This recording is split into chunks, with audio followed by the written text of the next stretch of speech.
الحمد لله رب العالمين والصلاة والسلام على أشرف المرسلين نبينا محمد وعلى آله وصحبه أجمعين. We continue inshallah ta'ala with the book of Risala في الفقه الإسلامي, and the last part of the book is some of the masail, some of the matters of fiqh that is specifically related to women. He mentioned that at the end, so we'll go by it inshallah so that we finish the book, and then inshallah if Allah subhanahu wa ta'ala will after that we'll talk about some of the rulings of fasting. Would review it again inshallah ta'ala before the month of Ramadan inshallah ta'ala, which is by the way in the month of Sha'ban, one of the ways of the early generations of Islam and the people of knowledge is that their durus is about fasting and the rules of fasting and the rules of zakah, things like this, so that people would be aware of some of the duties to be upon inshallah and the importance of the Quran, of course. So the last thing before this, he talked about that is when it comes to the ahkam, to the rulings, some of the rulings are only specific for men, some of it is only specific for women, and most of the rulings of the deen of Islam are for both men and women. And these rulings that are specific for men or specific for women, it's because of how Allah subhanahu wa ta'ala created men and women. So the way that Allah subhanahu wa ta'ala created us, and He's the most perfect subhanahu wa ta'ala, the most wise, the unknower subhanahu wa ta'ala. That's why the rulings will be in accordance to how we are created. And that's why, as Allah subhanahu wa ta'ala says, وَلَا تَتَمَنَّوْا مَا فَضَّلَ اللَّهُ بِهِ بَعْضَكُمْ عَلَى بَعْضٍ. Do not wish to have what others have. And this ayah was related to the men versus women. Do not let the men wish that they have what the women have when it comes to rulings, for example. And don't let the women wish to have what the men have of rulings. You know, if a man would say, I wish that gold was permissible for men to wear. It's only for women. It's not permissible for you as a man to wear gold. So don't wish to be a woman. Don't wish to be someone that is permitted for you what's permitted only for women. Or silk. You know, versus a woman would wish that she was like the man, she has the qawama of the household. She's the one that is in charge of making decisions in her family. This is not for the woman, it's for the men, and so on. So special rulings that he related to women, and he mentioned some of these things, and I'll just go by the book, and not necessarily in a particular order, and some of it is like in a fatwa type of thing or answering questions. So the first one is, I think it's 20 mas'ala or something like this. We'll go briefly, inshallah. And I won't read every single word, but just we'll try our best to go through them, inshallah. First one, حكم المسح على الباروكة. This is the ruling of wiping over the wig, the fake hair that a woman would have on her head. First of all, is it permissible for someone to wear a wig? As we know that the Prophet ﷺ, he cursed the woman that would put on the hair of another woman. لعن الله الوصلة والمستوصلة. The one that تصل شعرها بشعر غيرها. She put on herself hair that does not belong to her, it's not hers, and the one that would put it for her. So having these things, you know, this is not permissible. But some had given the ruling that it's only permissible in some necessities, but this is for the special type, which is like a hat type of thing, not the ones that would be connected to the hair, which is the exact meaning of al-wasila. But we're not going to get to this. It's all, inshallah ta'ala, and Allah subhanahu wa ta'ala knows best, is forbidden. But say, for example, someone is wearing something like this and it's forbidden. It's valid to have something that is haram. Person is sinful if he does it. But what is the ruling when it comes to the salah? You know, if someone, for example, praying in a forbidden, in a land that was taken by force from someone, then the salah is not valid. The salah is not valid because the place that he made the salah in, this is something that someone stole it from someone else. But some situations, a person might do something wrong, but the salah is still valid. But here, if someone is wearing a wig, it's haram, it's not permissible. But if they wipe over it, it's not valid for them to do so. It's not valid to wipe over it. So this is, it's not khimar, and it's not in the meaning of khimar, as he says. Al-khimar is the hijab. For a woman to wipe over her hijab, if she's outside, she can do that. And the best way is that she would wipe on part of her head and then the rest on the khimar, and the khimar takes the same ruling as the imama. So in that case, she has to wipe over her head mubasharatan, right on her head, or on the hair that Allah subhanahu wa ta'ala created, not on these wigs. I just mentioned that because it's here. The second one, طلاء الأظافر, the nail polish. For women, this is prevents the water from reaching, and therefore they have to remove it before they make wudu. And as you see here, this is the details of the explanation of it. That means if something does not prevent the water from reaching the nails, then it's okay to have it on. If it prevents the water from reaching to the nails, then it has to be removed so that the person would make wudu. So the organs of wudu, the water has to reach it. If something that a person is not able to remove, like paint, for example, and he doesn't have anything to remove the paint from his body and it's time for the salah, he washes it to the best of his ability and then he makes salah and there's no harm. But something like this, it should be removed before making wudu. The third one, and inshallah, if there's any questions, would be at the end, inshallah. He mentioned al-hayd. Al-hayd is supposed to be a separate chapter in the tahara, in the beginning of the book, but he mentioned here al-hayd or menses. Very brief ruling when it comes to al-hayd or the menses. First of all, what is al-hayd? هو دم يخرج من قبل المرأة حال صحتها من غير سبب. This is the blood that comes from the woman when she is healthy and everything. This is something that Allah subhanahu wa ta'ala ordained upon the women. And this is without the reason of pregnancy or anything else. This is the norm of the monthly cycle for the woman. When does it start and when does it end? This is a mas'ala in fiqh. Many of the people of knowledge, they say that it starts عند بلوغ الأنثى 9 سنين, 9 years old, or what is different from one person to the other, from one part of the world to the other. If the woman reaches the age of puberty, and this is the sign of puberty, and she start having her menses, then this is to be considered al-hayd, because they always differentiate between the blood of menses versus normal blood. But if she is in that age, usually, then this is an above, and not necessarily 9, because some will be 14, 15, 12. Allah subhanahu wa ta'ala knows best. So then this is where the blood of menses starts. And it can continue to the end of one's life, or for many, it stops at the age of 50. He mentioned the different types of it. As far as if it's hayd, it's hayd. Doesn't matter what's the color, whether it's towards being almost black or red or so. If it's menses, it's menses. The أقل الحيض, the least, and it's with al-hayd, every woman, she knows her after become the norm of her life.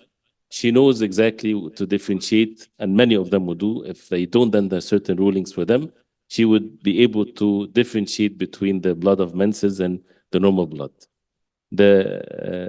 What is the أقل الحيض? يوم وليلة, 1 day and a night, which means like 24 hours. This is the least number of days of al-hayd. Someone can have this. وأوسطه 5, the middle or the norm is the average is 5, and the maximum is 15 days. So if someone, she has the blood keeps coming after 15 days every month, then she has to make salah. And in that case, she will take the ruling of al-istihada, and al-istihada is to treat it like a normal blood. So she would abstain from making salah and so on. Then after 15 days, if this is her norm, then after 15 days, then she would make wudu for every salah as it will come. The details of that, we're not mentioning all the different details, but just to go brief here, inshallah. ويمنع الحيض الصلاة والصوم ودخول المسجد. Al-hayd prevents the woman from making salah and fasting, ودخول المسجد, and entering the masjid, meaning staying in the masjid, قراءة القرآن, reciting the Quran from the mushaf, reciting Quran from the mushaf. If she recites Quran from her memory, that's fine. From something that is not considered as mushaf, translated or tafsir or phones or things like this, then this is fine. والطواف around the Kaaba is not permissible. والجماع, and the relations with the husband. And this is also a sign of al-bulugh. The fourth one, an-nifas, which is the blood that comes after birth. the mudda, or the time of a nifas, which is the afterbirth bleeding, the time of it is normally it's 40 days, but there's no such a thing as it has to be 40. So if a woman after a week, for example, the blood is not there anymore, that means she take a shower, purify herself, and she makes the salah. It doesn't have to be 40, but 40 is the max. If it continues after 40, then she should make the salah and then purify herself, take a shower, and then make wudu for every salah, if it's more than 40. And what is forbidden for al-hayd, for the menses, is forbidden also for an-nifas. The fifth one is al-istihada. Al-istihada is the blood that comes in the non-regular days of the menses, not the time of hayd or not the days of an-nifas after birth bleeding. And the hukm of it, which is, they call it al-hadath al-da'im, as if the blood is continuous.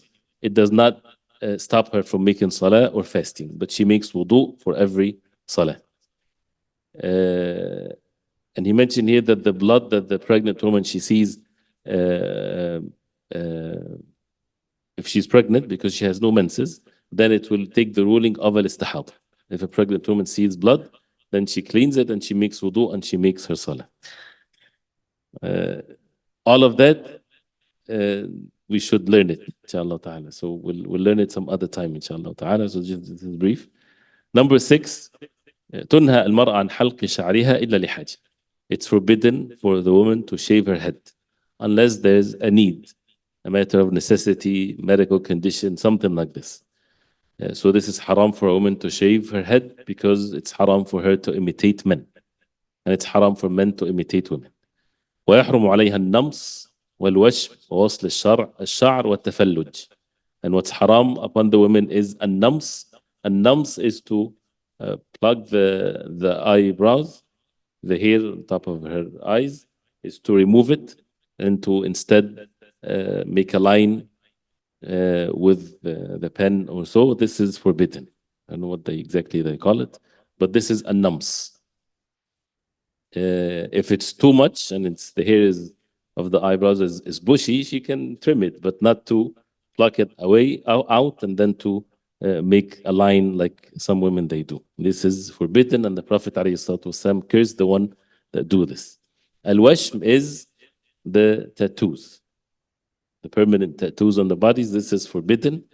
And if someone repented to Allah subhanahu wa ta'ala, or someone became a Muslim or so, then they are not to be ordered to remove it, because it's harmful, it's painful. Just to repent to Allah subhanahu wa ta'ala, and that is sufficient. Waslu al-sha'r, again, is to put hair, fake hair, on oneself. At-tafalluj is what they do to the teeth to make spaces between the teeth as a way of beautifying themselves. Not that a person would fix something that is against what the norm is. They have a normal teeth, but they want to beautify it by making spaces between them and things like this. Their teeth are normal, they're not overlapping or anything. They just want to make it look beautiful. Not about a need or something to be fixed.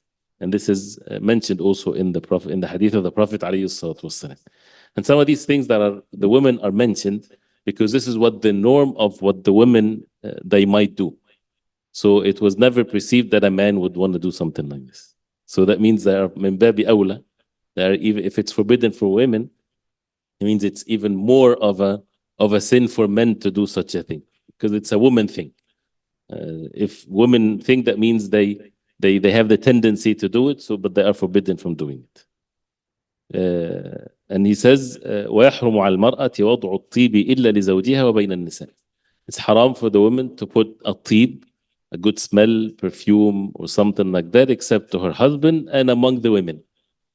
Not to, basically, it's haram for her to do this for strange men to smell the nice fragrance that she has.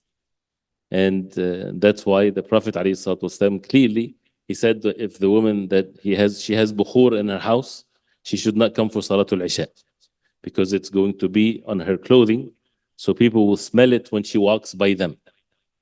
And the hadith of the Prophet ﷺ, any woman that she puts a perfume on and she walks by men, فَيَجِدُونَ رِيحًا, and they would smell what her smell فهي زانية. That means she had committed adultery, meaning the adultery, not the major sin, but this is a form of adultery. So this is forbidden for the women to do so. Except among women again, or to her husband, in her house, things like this. And if she puts it, as we know, that it stays in the body, so she has to make sure that she doesn't go out with it still, that people can smell it. Some women, they ask about anti-perspirant or deodorant or something like this. If it doesn't have a smell, the criteria here of what's forbidden is that people do not smell it when she walks by them. Number 7, عورة المرأة. The عورة of the mar'a, what should be covered from the woman. He says المرأة كلها عورة عند وجود الرجال الأجانب. All of the women is عورة. All of her body should be covered when there are strange men. The word strange, actually, I wish there was a good word for الرجال الأجانب, the non-mahram men, basically. The men that are permissible for her to marry in the deen of Islam. So she is not supposed to show any of her body in front of these men. فيجب عليها أن تتحجب عن الرجال الأجانب كما لا يجوز لها الخلوة برجل أجنبي. It's haram also to be alone in a place with a non-mahram man, whether it's in a room or in a car or any place where it's only both of them. So this is the المرأة كلها عورة. And she is not to say, well, let them lower their gaze. She is all covered, and the men also supposed to lower their gaze. And the women lower their gaze. ولا تسافر إلا مع ذي محرم منها.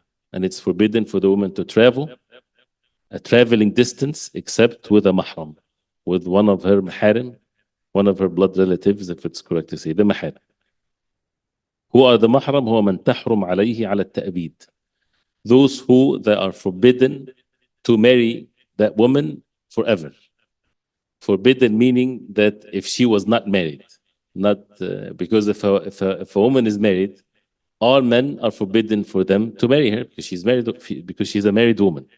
So the definition means if she was not married, who are forbidden for her to marry, these are the maharim, the father, the son, and below the brothers. And that's why the tahrim here, either with something mubah min nasab or musahara or rida, whether it's from lineage or musahara as a result of marriage. So her father-in-law is haram for him after consummating the marriage with her mother.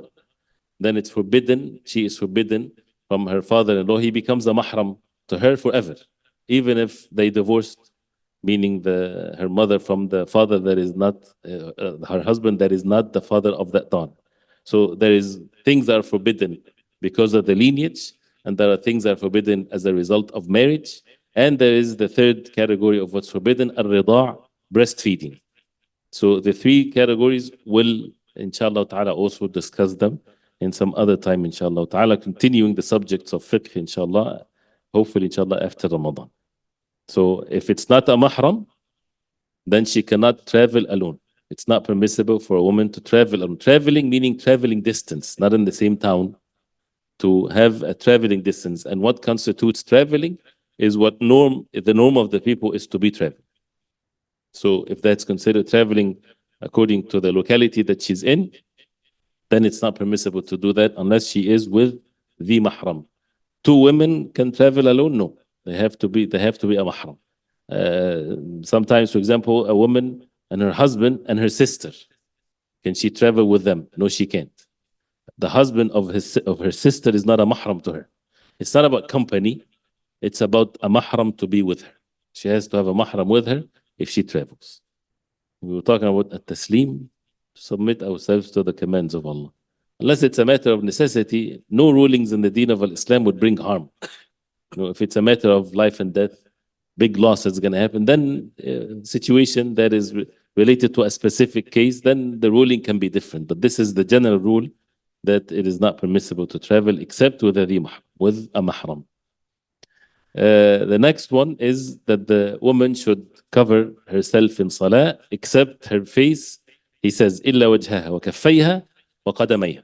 This is an issue where you would find differences of opinions. We're talking about the salah here.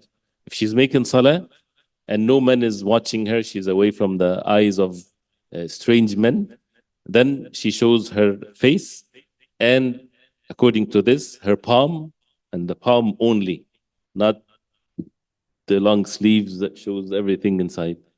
Right? It's only the palm, the hands, like that, and al-qadam, or the foot. That's at first he says this. ويجب ستر ذلك إذا كانت بحضرة رجال أجانب. If there are men present, then she has to cover this all. ويستحب ستر كفيها وقدميها مطلقا. He takes the opinion that it's recommended for her to cover her hands and her foot completely. So the only thing to be shown is the face. And the face meaning the face only, not the neck, not part of the hair. And not every time she has to fix it in the salah. It has to be covered, and not the neck and not the ears, just the normal hijab that she would wear if she's outside. And for the kaffain, she doesn't have to wear gloves, but underneath the khimar. And wearing a khimar that would come down on the shoulders, and not the ones that shows the shoulders, rather something that can come down from the head to the shoulders. So if she cover her hand underneath the khimar, then that's fine. And for the foot, while she's standing, she doesn't have to wear socks if the abaya or the jilbab that she's wearing covers her foot while she's standing. So while she's standing in the salah, nothing shows from her foot. If in sujood, not in ruku', if in sujood the bottom of the foot shows, that's fine. So this is with the hands and the foot. He says, وَالسَّاتِرُ مِنَ اللِّبَاسِ مَا كَانَ فِضْفَاضًا كَثِيفًا لَا يُشْبِهُ لِبَاسَ الرِّجَالِ. What is the libas? What is the garment that a woman should wear? Is fidfadan. That means it's fidfad is what? It's not tight. It does not shape the body. It's kathifan, thick. That does not transparent. It's not transparent. And لا يشبه لباس الرجال does not look like the clothing of men. And we're living at times where you don't know who is what and which is which. So they have to, the clothing has to be different. Men, they wear clothes different than what women wear, and even at home, unless there's a need for them to be warm or something like this. So to be away from imitating one another. And he says, ولا يكون مشجرا يجذب الأنظار ولا يشبه لباس الكافرات ولا يكون لباس شهرة. Not to be مشجرا. مشجر is from the shajar. That means with decorations. Anything that attracts the eyes of people when the woman is walking in the streets, then this is something to be avoided. يجذب الأنظار. And it's also not to imitate the special clothing for the disbelievers, and not to be libas shuhra, not to be something that people would point finger, oh, look what she's wearing, something that is out loud, that she wants to be famous while wearing it. There's strange things that people would wear. So this is also briefly with regards to the garment of the woman and her hijab, and in the salah, what to show in the salah. I hope we're not going too fast. We'll take two more, inshallah, and then we'll take the hadith. The eighth one, let's take 10 of them, inshallah, very briefly. Zinatul mar'a. The zina, the adornment of the woman. Some of it is halal and some of it is haram. So what's permissible? يباح المرأة الطيب والذهب والفضة والحرير ولبس المعصفر. It's permissible for the woman to put perfume with the condition that we mentioned earlier, not in front of men that are not mahram to her. And it's permissible for her to wear gold and silver and silk, and to wear al-mu'asfar, which is also not permissible for men. Al-mu'asfar is the garments that have the color of the saffron, which is the orange, red, loud color. And it's pure, nothing else, no other colors with it. So this is only for women and not for men. So all of that is permissible. ويحرم عليها الزينة المقصودة بها الشهرة والخيلاء. As we adding to what mentioned before, anything that shows the beauty to the men that are not mahram is haram. But if she's among women, for example, or in general, not to wear something to have shuhra wal khuyala, to be arrogant, or to look down upon others, or something that is strange. No one would normally wear something like this. So this is something that also women, when they're alone together, they have their own gatherings. They should not wear what is uniquely known to be the libas of the garments of the disbelieving women, and the things that is like those who would wear it in a very strange ways. But the normal clothing of people. What is norm is what should be done. And وإلفت النظر الناس إليه والطيب الذي تفوح رائحته والإبداء أمام غير المحارم. In front of the محارم, of course, this is obvious. The ninth one is صوت المرأة, the voice of the woman.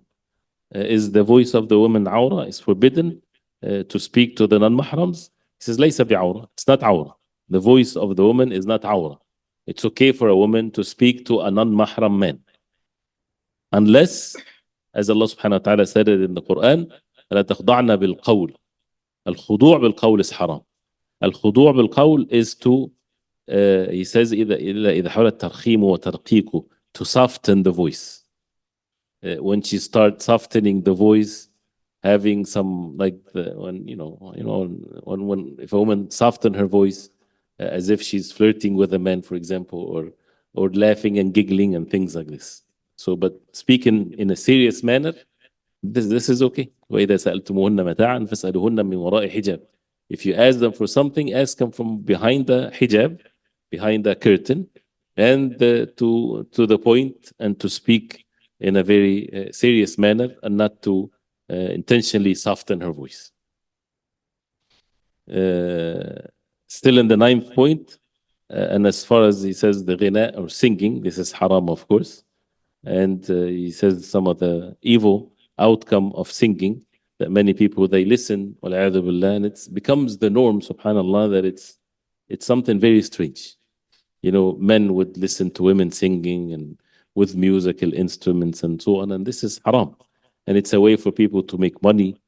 And those who listen, they commit upon themselves sin, and they help those who spread this evil to make more money when they make them have more views, for example, or something like this. And so this is something that is not permissible. It's only permissible for women when there's an occasion of marriage or Eid, only women together and without musical instruments. They can beat on the duf, that's fine, but only women, not men. Men has nothing to do with this. There's no duf for men, no nothing whatsoever.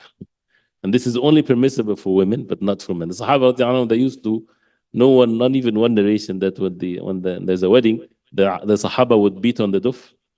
This is only for women. It was something that is only the women, they would do these types of things. So men, they can go play sports or something like that. Yeah, number 10, and we'll end with this one, inshallah, that it's permissible for the woman to wash her. This is with regards to the janazah, so let's leave this to the next time, inshallah. So there's 20 points here, but we stop here with these points briefly. Again, each one has details to it, but hopefully, inshallah ta'ala, it's clear. We'll take the hadith, and then if you have any questions, we can go ahead, inshallah. The hadith of today, inshallah, is in the fiqh part, which from Bulugh al-Maram.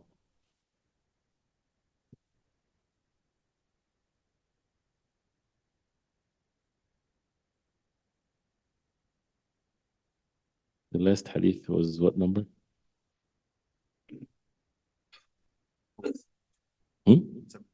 72? Okay. No. Oh, we took 73, right? The hadith of Al-Mughira and Shu'bah. We'll skip some hadith, it's okay, inshallah. We took 75 even. We took 76, and we took 77, we took 78. No, okay, number 79. I think 79 is the, right?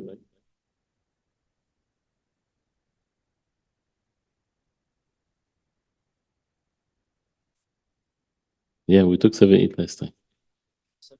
79. So 79, everybody's there? The hadith. Even though the hadith looks like it's long, but it's easy because it talks about the time of the salawat. We repeat it. عن عبد الله بن عمرو رضي الله عنهما أن نبي الله صلى الله عليه وسلم قال: وقت الظهر إذا زالت الشمس وكان ظل الرجل كطوله ما لم يحضر العصر، ووقت العصر ما لم تصفر الشمس، ووقت صلاة المغرب ما لم يغب الشفق، ووقت صلاة العشاء إلى نصف الليل الأوسط، ووقت صلاة الصبح من طلوع الفجر ما لم تطلع الشمس. رواه مسلم. So this hadith talks about the end of the salawat. وقت صلاة وقت الظهر. The وقت of الظهر, the time for ظهر إذا زالت الشمس, which is the time of the zawal. زالت الشمس, that means the sun, once it goes to the second half of the hemisphere, if it's correct, then this is the beginning of the time of the dhuhr. When the sun is right in the middle, then this is the makruh time, 5 minutes or so before the time of dhuhr. Once it moves, that means the shakhis, or the stick that they would use to see the shadow, once the shadow goes onto the other side, that means the sun went to the other side. We talked about that before, right? So if the sun is coming from the east here, where is the shadow of the stick? Is on the other side, opposite to the sun. And it keeps on decreasing, decreasing, decreasing, till when it's right on top, there is a shadow still. But it's the shadow of the shakhs only, or this object only. Once it goes this direction, where the shadow is going to be? The other side. So once the shadow comes here, this is the time of dhuhr. This is the time of dhuhr. So this is إذا زالت الشمس. وكان ظل الرجل كطوله ما لم يحضر العصر. And the shadow of the man is like the same as his height. This is the end of the time of dhuhr and the beginning of the time of al-asr. So it keeps on increasing till it becomes the same length as the object, but you have to subtract the image or the shadow that was already there at the time of dhuhr.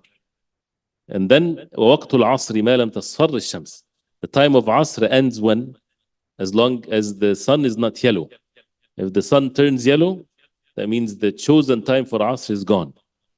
Then this time before Maghrib, which is when the sun is yellow, is the time what they call it وقت الضرورة.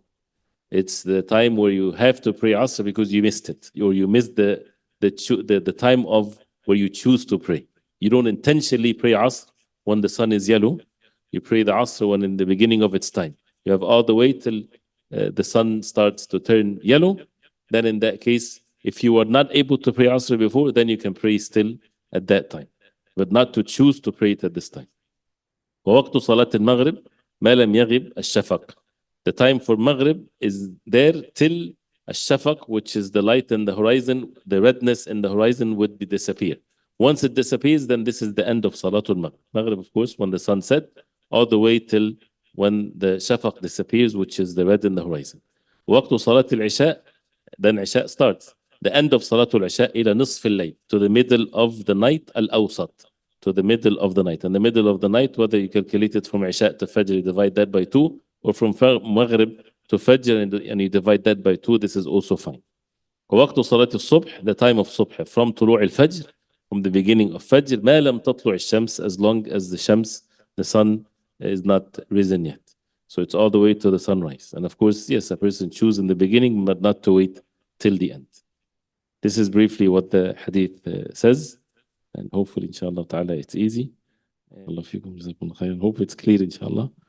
وصلى الله وسلم وبارك على محمد وصحبه وسلم. سبحانك اللهم ربنا بحمدك اشهد ان لا اله الا انت استغفرك واتوب اليك.